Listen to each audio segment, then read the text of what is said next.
Então o que acontece? Traz uma pessoa para cá, para ela trabalhar aqui ou morar aqui. E fica bom para cada um. Se tiver comigo, dá uma olhada. Você conhece, você não tem sua criança. Um lugar seguro, lazer, seguro, fazendo recreação, né? Num ambiente que a pessoa vai se socializar aqui dentro do condomínio. Vai conhecer com as crianças, vão se divertir, vão ter sempre diversão. E até mesmo no domingo, quando a gente está em casa, automaticamente elas já sabem o que fazer.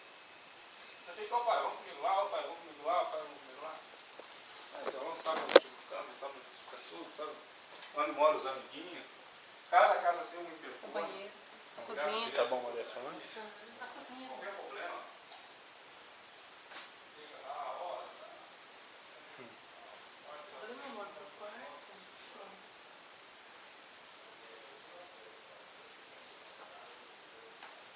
Aqui é quarto de criança. Não tem luz.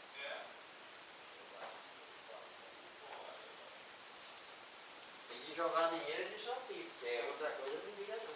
Ah, mas não dá nada. E é fresquinho aqui. A cama nossa não cabe aqui. Por isso que eu falo, vai ter que. Tem Dá pra lugares, tem que ver, quebrar a né, que fala pra parede. você? Não precisa, não. Não cegado, Rogério.